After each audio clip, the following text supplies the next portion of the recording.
These are weak LEGO Minecraft mobs, and today I'm turning them into powerful, upgraded versions with custom armor and weapons. And the first mob we'll upgrade is a creeper. When a creeper is about to explode, you literally only have to place one block and the creeper's cooked. It's kind of like with real dynamite.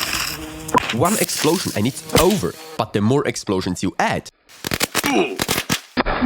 yeah, things get real dangerous real fast. So we need a creeper that can explode multiple times at different moments and from different angles. My solution? 3 creeper spores spawn after the original explosion. They are tiny chaotic little guys. Each one is its own mini creeper. I attach the feet using a snot brick. Then I sketch the face on with a pencil. This is essential if you want clean faces. Step 2 was to take my brush and retrace the lines with black acryl color. And step 3 was to fill out all the sections with the correct color. First up was black and then dark gray. I did that 3 times and the spores are finished. Now you can still block the original creeper. But he doesn't just explode. 3 spores pop out and each one blows up separately. The creeper went from a 0 to a walking W. And what's the best way to counter such a small army? Your own army. And that's where the pigs come in. The problem? Pigs are friendly. They don't know how to fight. Lucky for us, I already built Technoblade, and Technoblade never dies. He's going to train them, and for this he needs a training camp. So I built them one with a jump and run, a small hurdle, a mud pit, an obstacle, and a bar to hang on. Bro, it's not my problem that you don't have hands. Nevertheless, Technoblade relentlessly trained all 12 pigs until they all evolved. We now have a transport pig, a medic pig, a rocket pig, a subscribe pig. 12 pigs in total, 12 different roles. Basically Avengers, but all of the heroes are pigs. But they're still looking a little mid. So I 3D printed them 12 helmets with tusks, because if you're going to war, you go with tusks. But grey helmets are also mid. So all I had to do was paint them with light purple and light grey. 12 helmets in total, no big deal. Oh, it's a big deal. It's taking me ages to paint all those 3D models. But now that we're finished, you gotta admit that it was worth it. The pig army is a banger. And we seriously couldn't vote for a better leader. Technoblade is a legend. Now the next time Steve is hopelessly trapped, the pigs can appear as the last hope on the horizon. They can simply delete the creepers from this seed. Therefore, they have to be the main characters in Minecraft, and we must treat them nicely and feed them carrots. But all their noise, their war horns, that woke up a Warden. Damn it! But that's actually an easy fix. A little bit of wool and there is no noise. Warden? Deactivated. Skill issue for him. That's a lawn ornament and definitely not a threat. We need to fix that. We need a Warden who hears everything. And who hears everything? Ninjas. So we're turning the Warden into a ninja. Step 1 is the body.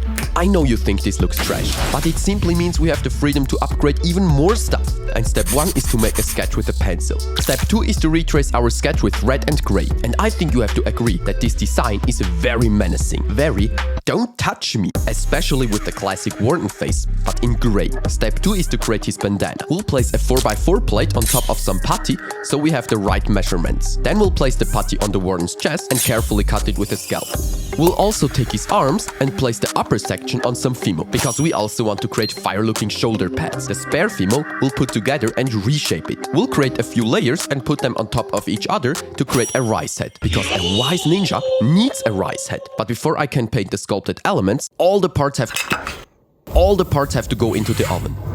And whilst we wait, we'll take some fabric and paint it all black. Because now we can take our paper template, retrace the edges with a pencil and then cut out our waist cape with scissors. And when we're on it, we'll take a second piece of fabric, a different paper template and cut out a cape. I'll also cut out a small hole so we can attach the cape to the neck pin. And the oven is right on time. The Warden slowly starts to take some shape, but you guessed it. We'll once again take a brush and some acryl color, because the Warden is far from done. To give the Warden a little more depth, I'll use some dark grey for the shoulder pads and the rice head. The highlights are going to be the thick red ropes. And now that all the parts are done, we can combine them to create the ultimate Warden. I'll even add 2 brown root pieces to the snot bricks on his head. They resemble hair braids. But you all know that this isn't accurate, so we'll take the roots and paint them in black and red. And believe it or not, but we're already working on the Warden for 2 hours, and we're only halfway done. I suppose it's more of a samurai Warden than a ninja Warden, but the Warden has one more weakness. You can literally just build up and snipe him with a bow from a safe distance. Zero risk.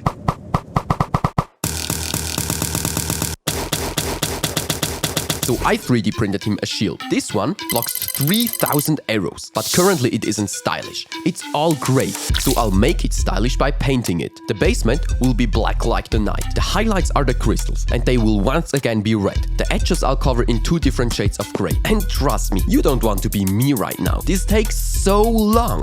To be precise, it took me 57 minutes, 21 seconds and 4 frames. But now, Steve can no longer bow spam the Warden. He'd have to bring over 3000 arrows to the battlefield. The only way to defeat the Ninja Warden is in close combat. Yeah, that's not happening anytime soon. This Warden is too powerful. This means we now know Steve's problem. He's lacking powerful armor and weapons. In a past video, I built an entire custom piglin army. I created General Chungus, the Great Hog, a heavy soldier, a weaponsmith, a cook, an air unit, a Hoglin rider, Commander Ashkar, and of course Malgosha. But you still don't know what these mobs drop if you defeat them. So from now on, they drop pig shards called hamlets. If you defeat enough of those upgraded piglins, you can use the hamlets to craft yourself a full piglin armor. But first, we have to actually 3D print the armor. I guess a 3D print can't always work. One eternity later. Let's hope it worked. Boom! Love to see it. Now we can finally attach Steve's armor. Or not. We can't fully attach the helmet, so we'll take our trusty Dremel and refine the armor.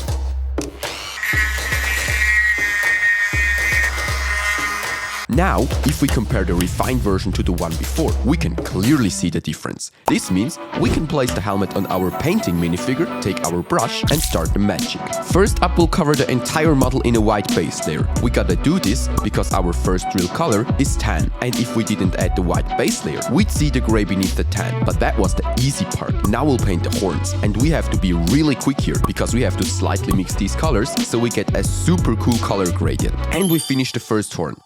Only 5 more to go. If you thought that creating 12 pig helmets could be repetitive, well, this is a whole other level. One horn takes probably as long as it took us to create 3 helmets. Anyways, we painted all the horns. Now we can use the exact same colors to also paint the eyes. Our final step is to paint a brown nose, and the helmet is finished. It features 6 fearsome spikes, 2 evil eyes, plus it fits perfectly on Steve's head. So it's time to paint the chest plate. Also here, we'll start with a white base layer, but this time we'll continue with a glossy reddish brown. We'll start with brown first because it's the lowest layer, but as before, the majority will be tan. That means the entire rib cage and the skulls on the side. The final part is the ruby on the bottom, and also the chest plate is finished. From the front as well as from the back, it looks absolutely stunning. And also this one attaches perfectly to Steve's minifigure. But as you know, a full set of armor also contains leggings and boots. So we'll swap the purple legs with brown ones to match the theme. But because these legs are basically leather armor and not some high-end soldier leggings, I am sure you agree that we also have to upgrade the leggings. Just a few details with tan, black and orange.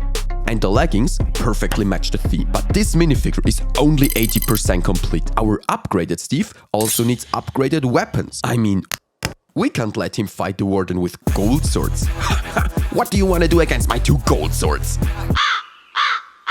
Yeah, even the Warden has to laugh. So instead, we'll take 2 3D printed axes. But because they are great, we'll give them a repaint in the exact same colors we already used for the armor. Now we can equip Steve with his ultimate close-up weapons. This means he's finally ready to take on the Warden.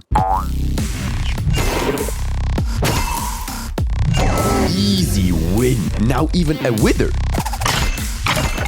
is a walk in the park, but we can't tolerate that, right? Such equipment needs to have limits, so we'll upgrade the wither. We could create a wither store, but that one already exists. So instead, we'll do something much cooler. Our Wither remains the exact same until you get to half his health. But then he gets immune to every sort of damage. So how do we kill him? Well, the new Wither spawns Wither skeletons with armor. The armor shows the Wither's ribs on the chest plate, plus, of course, the 3 iconic heads on the helmet. If you defeat the skeletons, you can continue damaging the Wither. But before I show you how to do that, we'll first paint the armor. This time, the colors are very simple. We'll use a glossy black as a base. I'll start with black because it's below every other color. Our second step is to cover the ribs in dark gray. I feel like I'm in a doom loop at this point. I'm somehow doing the same tasks over and over again. This time, I have to paint the same Wither armor 3 times. But this means that our Wither now commands a small army. And what does every commander need? Right,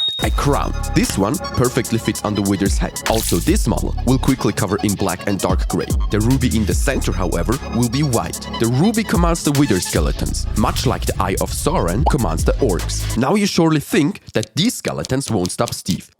That's right, but they don't have to. Do you remember that the Wither is immune to damage at the moment? Well, the only way to deal damage is to obtain and equip a full set of Wither armor. And on average, you have to kill 12 skeletons to get a full set of Wither armor. This step by itself isn't really difficult, because the skeletons are pretty weak. But do you know what this means? Also, their armor is pretty weak. It only gives you 4 armor bars. Plus, it prevents you from getting any powerful effects like regeneration or strength. In fact, you can only get the Wither effect. On top of that, you have to fight with a stone sword. I think you agree now that defeating this upgraded Wither is extremely hard, especially because it still constantly spawns Wither skeletons with armor. Comment if you think you could defeat this Wither. If not, which other mob should we upgrade so it can help us? See ya!